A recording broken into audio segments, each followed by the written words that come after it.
Good morning. It's a beautiful morning. Frugal Travelista here, and clearly I'm feeling great this morning. Why am I feeling great? Because it's bright and early. I had a decent night rest in my Airbnb, got a cup of coffee for free, and I'm heating up my breakfast. And this is a video on frugal traveling. There's no beautiful sights that you're gonna see in this video. It's just an advice video.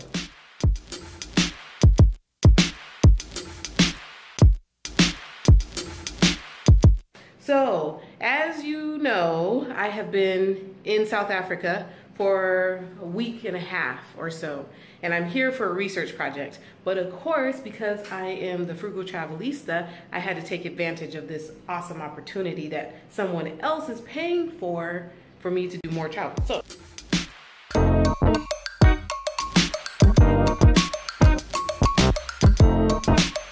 this is frugal tip number 1. I'm in South Africa, Pretoria, on someone else's dime to do work, which I am doing, but I have weekends. So I'm gonna use those weekends to go travel parts of the country or even the continent that I wouldn't otherwise be able to afford on my own. So tip number 1, take advantage of those opportunities. Many people I know get the opportunity to travel with their jobs, but then they don't use that opportunity to take further advantage. And so that is a huge travel tip that I think, you know, people just like don't remember, or they don't recognize, or they don't, I don't know what they do, but I do it. And that's why I'm giving you some advice about how to do it. So I got on a flight. The flight was $100, and it's a British Airways flight that I decided to take, which is actually more expensive. I could have gotten a $75 flight with Mango Airlines, which is a subsidy of South Africa Airlines.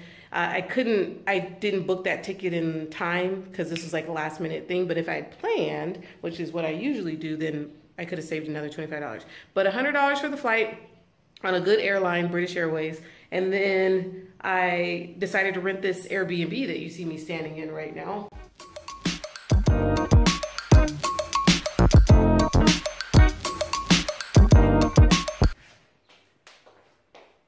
You can see how lovely it is. It's not particularly nice. It's pretty humble accommodation, but it's a cottage. So I'm staying in the back of a big old house. And then it's like beautiful. The lawn is maintained. The people are nice. They know what's happening here in Durban. They've already given me some recommendations. It's safe. I'm in a very affluent part of town. Typically, Airbnbs that are like highly rated are in good parts of town because they wouldn't receive the high ratings.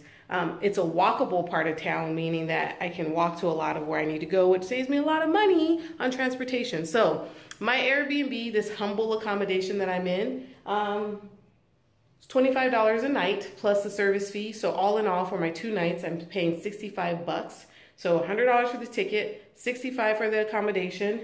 And then, of course, because it's only a 2.5 day trip, I only packed a backpack. That's my backpack.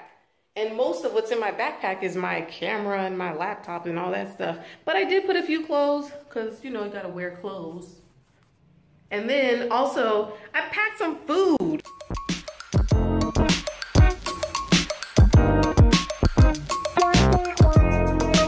Because as you know, I'm staying in the Airbnb in Pretoria.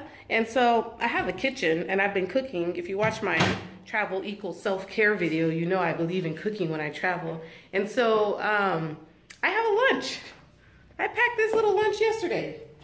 Look at that baby. It's actually it's like a brunch. That's quiche. There's some quiche and then there's some pasta. And it's a lot of food. So I'm basically saving myself on 2 meals and some snacks, which is substantial. That if I had spent that out in the street, I'd probably spend between $15 and $30 on that. So I saved about $15 to $30 on food just with those 2 things. And of course, on my way back, I'll be stopping into the airport lounge just like I did on my way in, and that's 2 more meals. So I'm basically saving myself on 4 meals and 2 days worth of snacks just by planning smartly. That's like a little easy tip. You know, people always think like, oh, part of travel is that you eat out. Yeah, absolutely. If you know me, you know I eat almost everything that I can when I travel, because that is really important. But you don't have to eat every single meal out. And in fact, it's not even wise to eat every single meal out, because that will tear up your stomach. And then secondarily, it just is not necessary. And if you're a frugal traveler like me, you kind of have to think about money and food. Food is one of your biggest expenses traveling. So I got my little lunch. My host at the Airbnb left me some coffee, which is pretty typical. So I got my free coffee. So I'm about to grub on my lunch and my coffee and not spend any more money on that.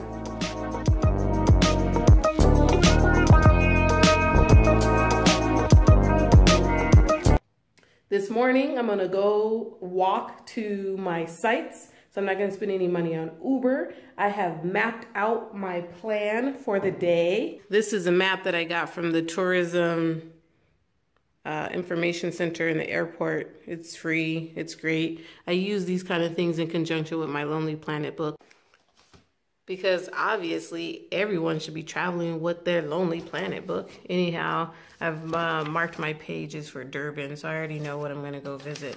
Anyway, so I've mapped out my day. Only took about 20 minutes, super easy. This is where my house is. I'm gonna walk down here, walk over here. Those don't require Uber. And then from there, I'm gonna get an Uber over here. So one Uber, then I'm gonna walk up here, da, da, da, da, da. So anyway, the day goes on. So that's easy. Like, I save money by planning quickly, easy, quick planning. And then tomorrow, I'm gonna go to the Botanic Gardens before I get ready to leave, because they have some of the most beautiful botanic gardens in this part of the world, apparently. So I'm gonna go check those out. And it's free because it's sponsored by the state, so that's gonna be great.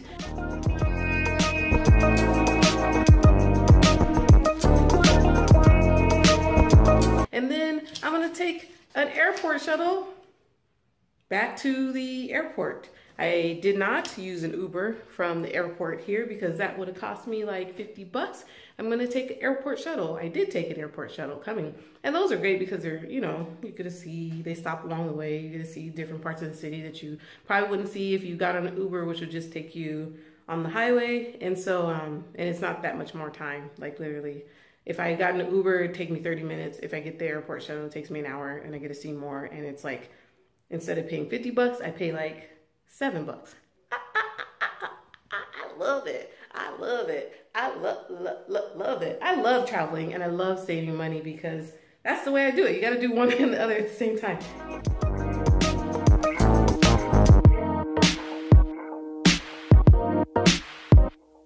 Okay, so my overall budget for this whole trip, this 2.5 days in a different part of the country, is $336. So 100 of that was for the ticket, 65 of it was for the accommodation, 16 was for the airport transport to and from the airport, which would have been 100, so I'm saving a bunch of money. 35 for random Ubers, so like when I decide to go out at night or when I'm going from one location to another that's really far.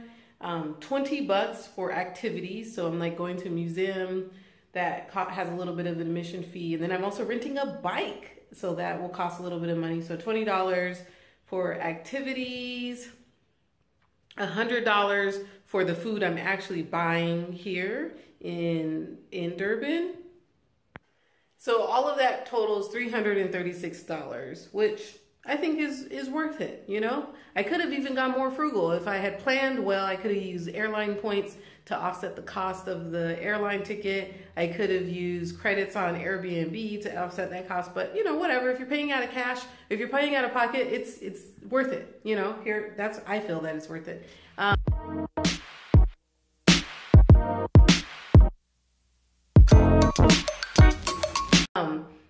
All in all, that was a savings of 100%. So if I had chosen not to pack my own food, I would have spent another $100.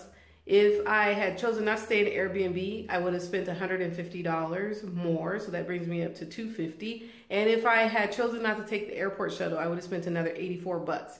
And so that brings me up to $334. So $334 is what I saved just in those three things, not counting like me walking places or saving on transportation costs by picking a strategically located place or taking advantage of the free resources in the city. Like, let's not even count those costs. The savings just from those three items, packing some food, staying in Airbnb, and not using Uber from the airport, is the same amount that I spent on the whole trip. So $334 worth of savings, and I'm spending $336 to take the trip. So frugal, be frugal, and you can see the world. OMG. Okay, that's my ultimate message to you. I hope it's helpful. Anyway, I'm gonna go ahead and get started with my day. I'm gonna eat my free breakfast because I'm hungry and I have other things to do today. Hello, I'm in Durban. So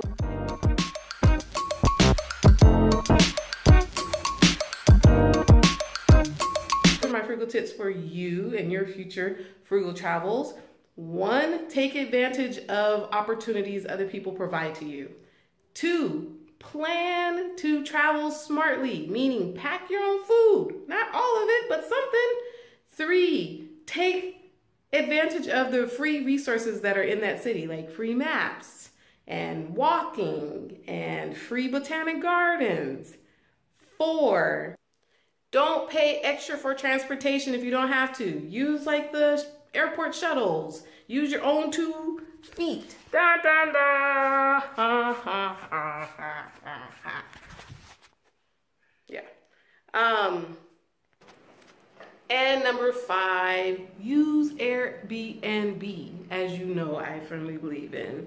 And pick one that's in a great location so that you can save on travel, which is tip number 4. So that end, I hope these are helpful, and I hope you enjoy your travels as much as I'm enjoying mine.